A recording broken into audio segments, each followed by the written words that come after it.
language. It is the deliberate attempt to stop there being free and fair referendums in European countries. It's your plan to act like a bulldozer, just to sweep aside the French referendum result, the Dutch referendum result, to pursue your political goals without taking the deal. Makes things worse, not better.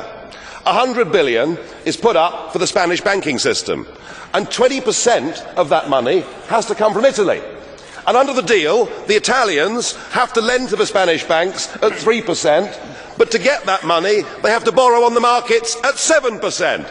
It's genius, isn't it? It really is brilliant. So what we're doing with this package is we're actually driving countries like Italy towards needing to be bailed out themselves. This ship, the Euro Titanic, has now hit the iceberg, and sadly there simply aren't enough lifeboats. Your country, very poorly advised by Goldman Sachs, joined a currency that it was never suited to, no matter that 30% are unemployed, that 60% of youth are unemployed, that a neo-Nazi party is on the march, that there was a terrorist attack on the German embassy. No, don't worry about all that, because the trialogue on MiFID has been a success. And in many ways, it sums up the two Europes. The Europe that's talked about in here by the dreamers who want to impose a new United States of Europe with an identity and a currency, and the real world out there. And you come here, Mr Samaras, and you tell us that you represent the sovereign will of the Greek people. Well, I'm sorry, but you're not in charge of Greece, and I suggest you rename and rebrand your party. It's called New Democracy. I suggest you call it No Democracy, because Greece is now under foreign control. You can't make any decisions.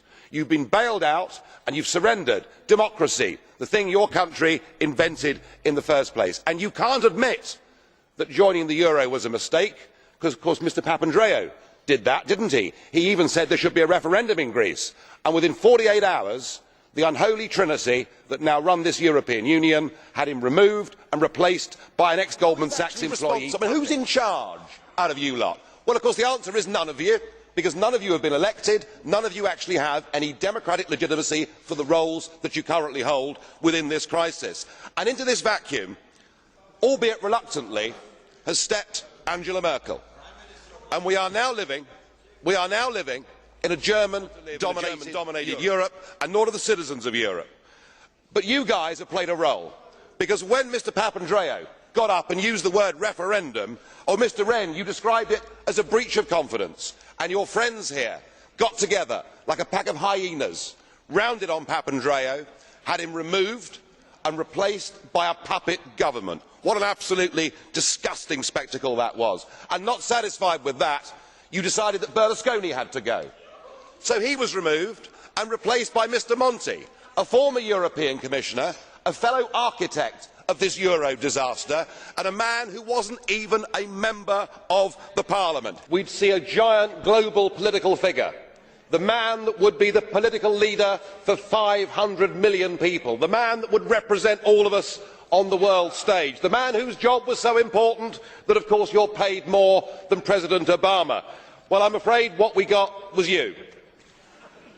And I'm sorry, but after that performance earlier that you gave, and I don't want to be rude, but you know, really, you have the charisma of a damp rag and the appearance of a low-grade bank clerk. And the question that I want to ask, that we're all going to ask, is who are you? I'd never heard of you. Nobody in Europe had ever heard of you. I would like to ask you, President, who voted for you? And what mechanism? Oh, I know democracy is not popular with you lot. And what mechanism do the peoples of Europe have to remove you? Is this European democracy? Well, I sense, though, that you're competent and capable and dangerous, and I have no doubt that it's your intention to be the quiet assassin of European democracy and of the European nation. Puppet Papademos is in place, and as Athens caught fire on Sunday night, he rather took my breath away. He said, violence and destruction have no place in a democratic country. What democratic country?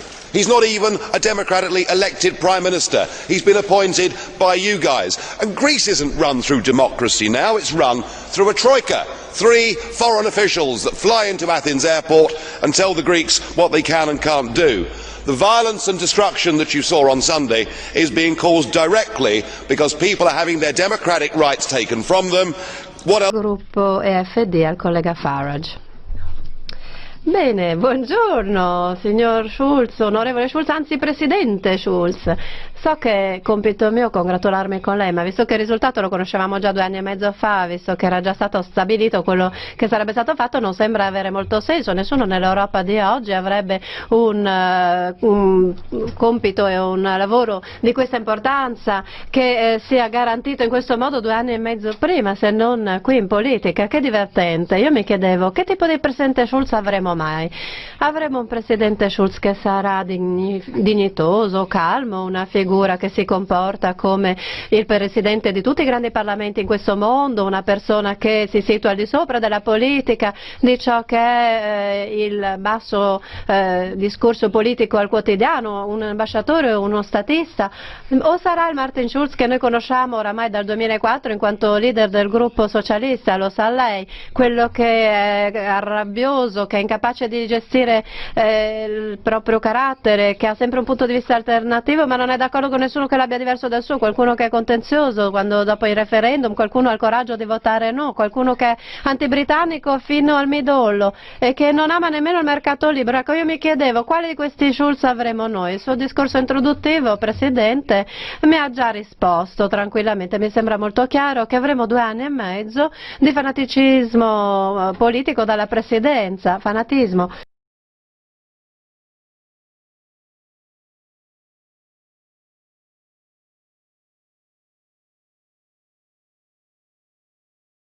The euro. The difference, of course, is that I'm going to get better, and looking at the faces in this Parliament today and hearing the tone of voice, I suspect that the euro's problems now may well be terminal. The folly of your policies has already blighted the lives of tens of millions of people in Europe, and it now threatens to blight hundreds of millions of people. This whole project was based, of course, on a lie, as Mr Van Rompuy has admitted.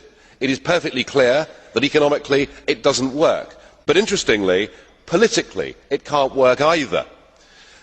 Nobody ever gave consent for this project. There is clearly no such thing. We're at a crossroads. We need to turn back. People need national control over their currencies and over their economies. This isn't working.